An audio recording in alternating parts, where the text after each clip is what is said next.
Mr. Mangi claims that he didn't know about the anti-Semitism pushed by the center. But unless he was hiding under a rock, I just don't see any plausible way that he could have missed all of this. All of this as a board member and all of this given what we do know about his involvement. Now, Mr. Mangi, during his hearing, did in fact try to distance himself from it. As I would imagine he wanted to at the moment, badly. And in fact, in response to questions raised on this topic by Senator Kennedy, he said, referring to his relationship with the center, quote, "My role was limited to providing advice on academic areas of research, primarily through a meeting held once a year." Distant connection, he would suggest. The only problem is that that appears to be rather not true.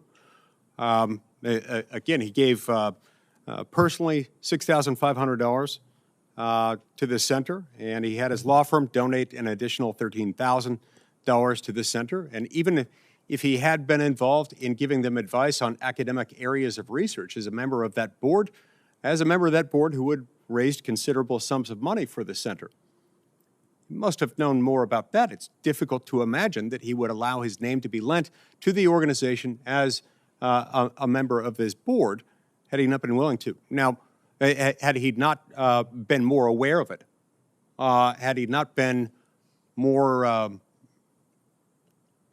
in agreement with the objectives of this entity. Now, Mr. Chairman, you brought up the ADL, the Anti-Defamation League. It is significant that they wrote that letter. I do wonder whether the Anti-Defamation League, in writing that letter, was aware of the other letters referenced by my colleague a minute ago, including the letter from the Coalition for Jewish Values or the Zionist Organization for America, or the fact that Americans Against Anti-Semitism, students supporting Israel, have also weighed in against it. And I also wonder whether ADL was aware of the rather hostile statements that the director of the center has made specifically toward the Anti-Defamation League. In February of 2022, less than 2 years ago, the director criticized the Anti-Defamation League in a post on Twitter, saying, quote, "ADL has an ongoing pattern of attacking social justice movements by immigrants, Muslims, Arabs, while aligning itself with right-wing leaders and perpetrators of state violence." And then she linked an open letter urging progressives to, quote, "drop ADL because, quote, we cannot collaborate with ADL without betraying our movements," close quote. There are countless Muslim Americans in this country who are members of the bar, many of whom are probably people who would be great judges. And most of them, I would imagine nearly all of them, have never identified with an organization so hostile toward Jewish people, so steeped in anti-Semitism. So, yeah, I oppose this nominee. And with all due respect, Mr. Chairman, this has nothing to do with this nominee's demographics. This has everything to do with the views embraced by an organization that has been materially supported over a number of years by the nominee. I oppose him. Thank you. I say to the committee, for the record, what I read into the record from the LDL was the complete statement, every word that was sent by the ADL to the committee. Senator Booker? I think there are other people before me, Mr. Senator. There's only one, Senator Blackburn. Do you want her to go first? Is that all right, Senator? Thank you, Mr. Chairman. I appreciate that, and I appreciate the opportunity to speak out against these nominees because they are clearly unqualified. Now, I know that some of my Democratic colleagues probably don't pick up the Washington Times and read it on a regular basis, but they had an opinion piece in today about Mr. Mangi and his background, and I would commend that piece to you. Read it, because Our concern, my concern. Senator, is your microphone on? Yes, it is on. Would you get a little closer if you would, please? Okay.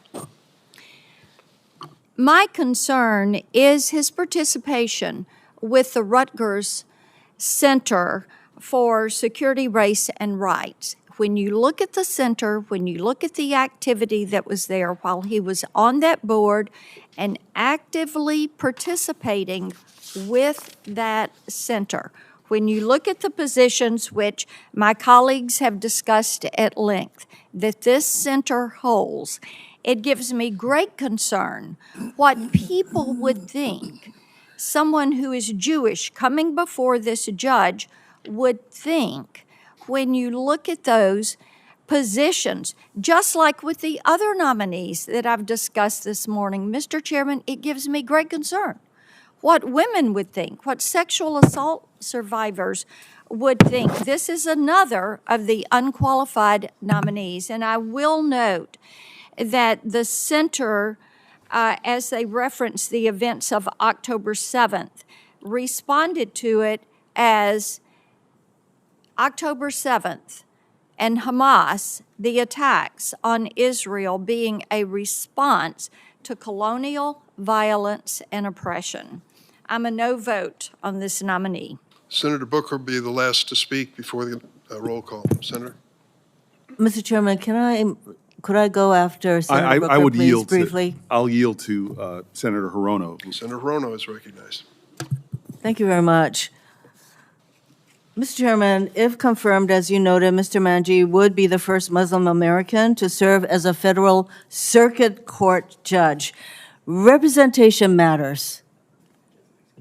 We sit here acknowledging the importance of diversity, and in fact, Senator Cornyn remarked just today that we are a diverse nation, and I would add, with a proud tradition of religious pluralism and diversity.